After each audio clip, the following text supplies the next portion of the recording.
Today we are going to learn about the transmission systems in automobiles. We in this chapter are going to learn the various types of gearboxes that are used in the four-wheelers. The first type of gearbox is sliding mesh gearbox. In this type of gearbox there are basically four shafts, that is clutch shaft, lay shaft, main shaft and the idler shaft.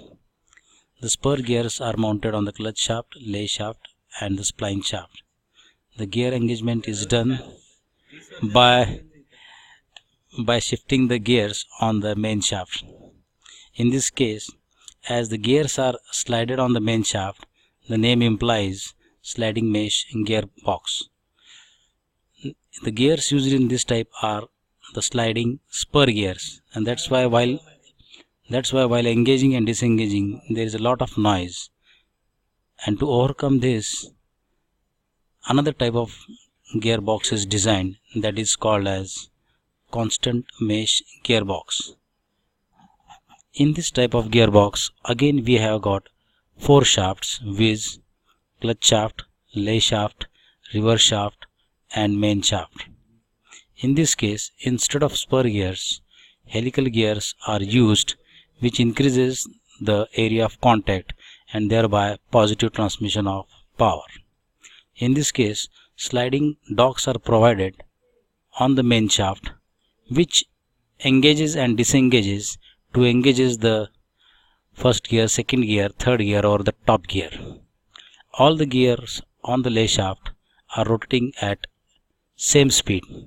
All the gears are in mesh with the gears on the main shaft.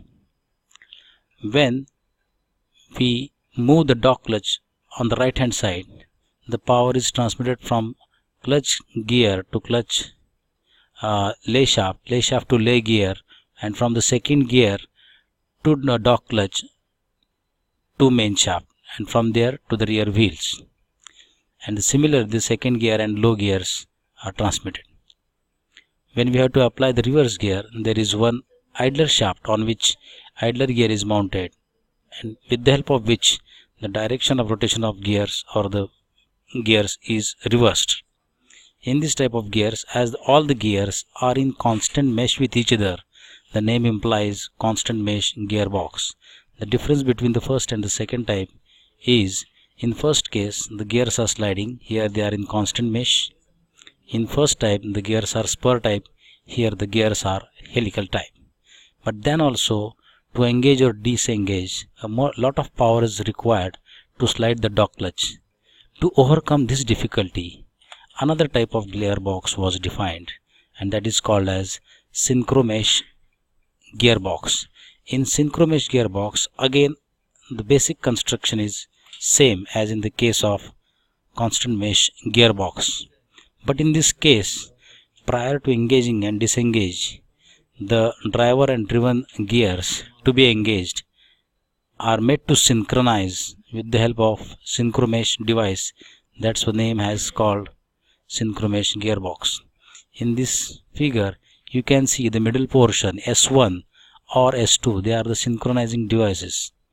Means when we move the synchronizing device either left or right, before engaging or disengaging the gears, they, by virtue of friction, synchronizes the speed of driver and driven gears, and then when we move the sleeve to the left or right hand side, the respective gears are meshed. In this type, very less torque is required by the driver to engage or disengage the gears.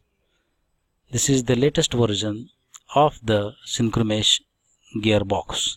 In the next lecture, we will learn about planetary gearbox, fluid flywheel and torque tube drive.